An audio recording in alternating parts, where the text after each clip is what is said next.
வணக்கம் உறவுகளே.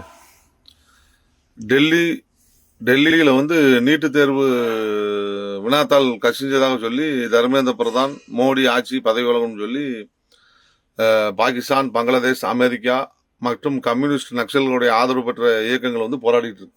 போராடி வன்முறை கலவரத்தை தூண்டுது. மக்களை நிம்மதியாக வாழ விடாமல் எல்லாம் இது பண்ணிட்டு இருக்கு. அதற்கு ஆதரவாக இந்த பிரகாஷ் ராஜ், இந்த தமிழ்நாட்டில் உள்ள சில எச்ச பொறிக்கை அமைப்புகள், இந்த திருமாவளவன், இவங்க ஒரு போராட்டத்தை வழிநடத்தாங்கன்னா அந்த போராட்டம் பூராமே போலியான போராட்டம் தான். இந்திய தேசத்திற்கு எதிரான போராட்டம் தான். இவனுக்கு உண்மையான போராட்டத்துக்காக குரல் கொடுக்க மாட்டான். இதே திருமாவளவன் திமுக ஆட்சியில் 46 பேர் கள்ளக்குறிச்சியில் சாராயம் கடிச்சு சாவும் போது மௌனம் காத்தார். ஏகப்பட்ட பெண்களுக்கு எதிரான பாலியல் துன்பங்கள் நடக்கும்போது வாயில மௌனம் காத்திருந்தார். அப்பமெல்லாம் போராட மாட்டான். இப்போ புதுசாக போராட வரான்.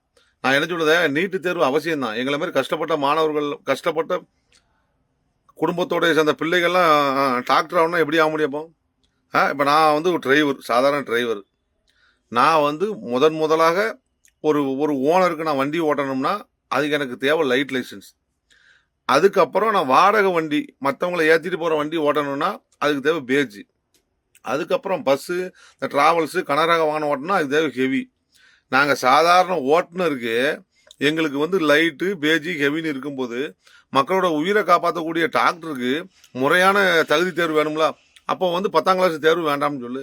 ஏன் 10ஆம் கிளாஸ் தேர்வுலாம் நிறைய இறப்பு நடக்கலாம். எவ்வளோ பேர் சோசியல் மீடியா தேர்வில் தோல்வி அடைஞ்சிட்டோம்னு.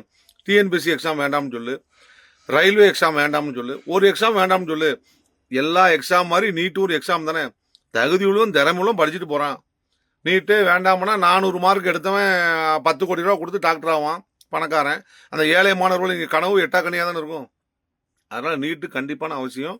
நீட்டு வேணும். நீட்டை எதிர்த்து போராடக்கூடியவன் பூராவனும் தேசத்துறைகள். அவங்க பேச்சை நம்பி மாணவர்கள் நீங்கள் பலிகடா ஆகாதீங்க. இப்போ அந்த கரப்பாம்பூச்சி கட்சியை மோடி கிட்டடிச்சு கொன்றுவார். அது மிகவும் நடக்கும் இது.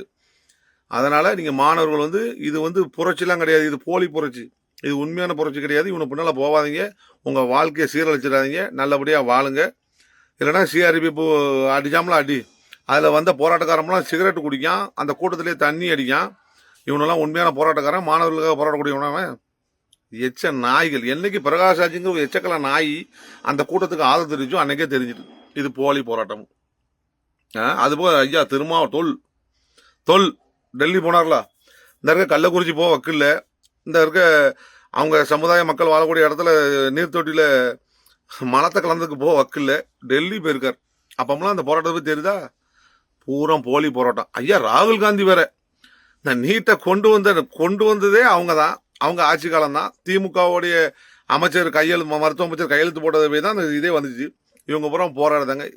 இவனை போராட்டத்தை நம்பாதீங்க. இவனை ஆட்சி ஒருபோதும் மேலே வர போகிறது இல்லை. மோடி தான் மீண்டும் மீண்டும் பிரதமராக போகிறாரு. நாடு நல்லா பாதுகாக்கப்பட போகுது. இவனை பின்னால் போய் உங்களுடைய வாழ்க்கையை இழந்துடாதீங்க.